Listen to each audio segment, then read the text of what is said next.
Many people know about the medical device sales industry and how lucrative it can be and what it's like day to day. However, very few people know how to actually succeed once they're in medical device sales. So coming from someone who broke in as a total beginner, going from a bumbling idiot with no sales experience to becoming the #1 rep nationally out of 109 reps for a multi-billion-dollar company in a 100% commission position, selling capital, disposables, and service, doubling the size of my territory from 2.7 to 4.7 million, I'm going to share with you the bird's eye view strategy to how to actually succeed in medical device sales as a top performing rep. This is not only the same strategy that I used, but all top performing medical device sales reps use. So whether you're in medical device sales looking to level up in your career and advance quickly and get promoted quickly, or you're somebody who's looking to break into medical device sales and you want to arm yourself with knowledge on what it actually takes to succeed so you stand out in the interview process, this video will be incredibly valuable for you. Because the sooner that you know how to do this and perform, the sooner you get promoted and literally add on another $70,000 to $100,000 to your income per year. I would know this. I got promoted in 10 months as a complete junior rep, going from 70K per year to 180K plus. Imagine what that does for you in your early 20s. So these are the three pillars of top performers in medical device sales. We have protect, expand, and acquire. By understanding this philosophy in medical device sales, you'll understand exactly how to construct your day-to-day behaviors so that way you're always moving the needle on your business. Now, one quick caveat before we get going here. This is based on if you're a hospital sales rep, but the same exact strategy applies for any place of service. So whether it's a clinic, whether it's surgery centers, any area of healthcare sales, we're going to be using the same exact philosophy and strategy to grow our business. So let's talk about pillar A, and this is protecting current accounts. So whether or not you're a junior sales rep or a senior sales rep, the reality is you're going to walk into a territory with an already established book of business. So for example, if I'm starting out my career in Phoenix, Arizona, then the territory may already have pre-existing hospitals that are purchasing our equipment, and it's already performing at a $2 million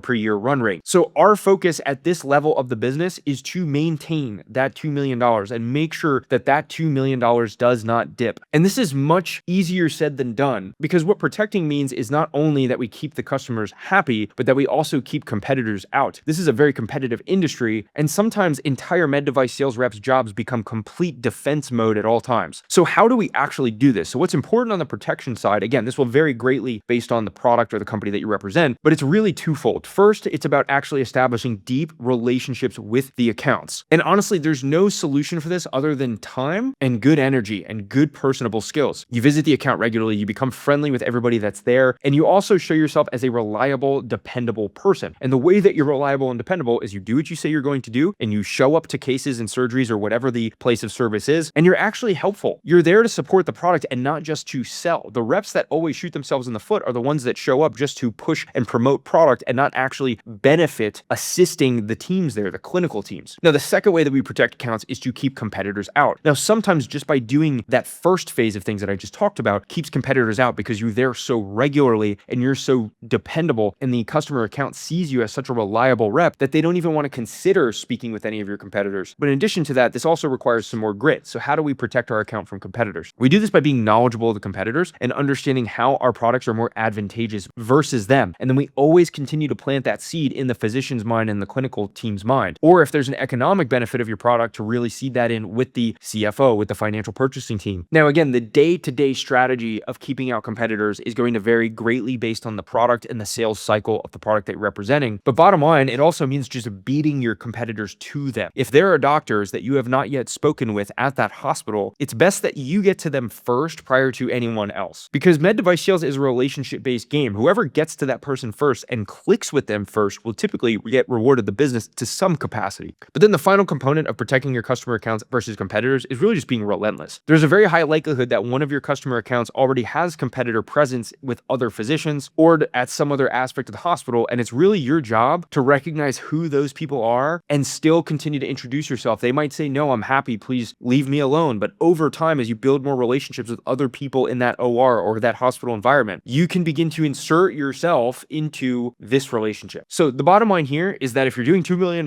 in your territory, before we do anything else, we need to make sure that that $2 million does not get touched. So then we move on to pillar B, and that is expanding current accounts. It's funny, this is actually the most effective strategy to succeeding in medical device sales. It's not getting entirely new accounts. It's using the accounts that you already have and leveraging the relationships that you already have to continue purchasing more business from you and growing the footprint of your business there. So let me give you a really great example of this. This is the lowest hanging fruit because getting a new hospital account or a new clinic account on board is way more of a long-term strategy that involves a lot more grit and strategy and planning and tactics, because there's often paperwork associated with that. There's often, you have to get multiple departments on board with bringing you on. Whereas the lowest hanging fruit to grow your business is simply to go to the hospital accounts that you already have and grow the footprint. Now, here's the thing. All of these three phases work in tandem. So by you protecting the accounts appropriately, that tees you up nicely to begin expanding accounts because you've built those really good relationships. They know you, they like you, they trust you, they see you as dependable. So your reputation starts to spread, and the additional physicians in that hospital that are not using your product already know of you. So that initial approach becomes way easier. So to give you a more concrete example, let's just say you're selling a product that's used in the urology department. More often than not, the hospital will have 3 or 4 different urologists, and maybe 2 of them are using your product. So instead of always focusing your time on trying to get completely new hospitals to buy your product, you can work on getting the usage of that product to the other physicians that are not yet using it. This is the lowest hanging fruit, fastest way for you to drive additional revenue ASAP. Now, again, the way that you do that is being super knowledgeable, super dependable. You already have good relationships, and also just not being afraid to approach them. This does require sales tactics. It does require trying to set up lunches and dinners, going to their offices, trying to drop in, doing cold drop-ins or calls, cold email outbound, whatever it might be. And sometimes if you're as scrappy as me, you just flag doctors down in the OR or the lunchroom or the parking lot. But pillar B is one of the deadliest tactics to becoming a top sales rep. I kid you not, there are sales reps out there that consistently hit President's Club, are top achievers, #1 on the leaderboards, literally just by doing this very effectively. They never even land a new account. So if you take nothing away from this video, phase A and B are by far the most important, but this greatly depends on the product and the company that you work for. If you're selling a product that's completely new to market, then you're probably going to have to focus on phase C the most. And this is landing entirely new accounts. This is where we go to hospitals or clinics that have never purchased from us before, and we start to acquire business at them. Now, this is the longest, most difficult, most challenging part of medical device sales, but it is also the most rewarding because you're now realizing an entire new run rate of business by getting an entirely new account. Now, again, this is a more strategic long-term play. You might start talking to physicians now and never land a deal at this hospital for 1 to 2 years down the line. It really depends on your product and your service, but this is a long-term, relentless follow-up game. And this is also a skill set for you to develop, identifying which accounts are the best fits to do this. You can easily spin your wheels going to accounts that really aren't worthwhile. Now, you can get really nuanced here. Sometimes you can get entirely new accounts, but they're still part of a same health system that buys your products at another hospital. So therefore, getting this entire new hospital is a lot easier than going to one that's outside of the health system. I digress a bit, but the point is the strategy is to find the easiest accounts to enter. One of the mistakes that I made as a new sales rep is I would always try to find the most challenging deals, but in actuality, I could have just focused on the lowest hanging, easiest to get accounts. I liked the thrill of obtaining entirely new facilities, but in actuality, sometimes that's the worst, longest term strategy. Now, here is the final piece of the pie that the absolute top reps do. They do all three, and they do all three at all times. The thing is, the secret to being a top performing medical device sales rep is being able to juggle all three of these opportunities at all times. It's to spend Monday at an account to protect them. It's to spend Tuesday at an account to expand the utilization. It's to spend Wednesday hunting down new accounts and continuing those prospecting activities, and to juggle these every single day and week. The best reps will hit multiple of these tactics in a single day. But that's what's so cool and so fun about medical device sales. It's the thrill of building business and really understanding the deep business tactics to growing a medical device sales territory. This right here, guys, this is truthfully the strategy to knocking it out of the park of med device sales. So if you're a current rep, you really need to start asking yourself, am I doing this and am I focusing on these, and which one of these am I neglecting? And if you're looking to be a medical device sales rep, just you knowing this separates you, I mean, literally 100-fold from every other applicant that's applying for these roles. So if you couldn't tell up to this point, I'm very passionate about the sales performance side of medical device sales. And this is coming from somebody who came in with no sales experience, and I didn't have an alpha personality. I wasn't like this,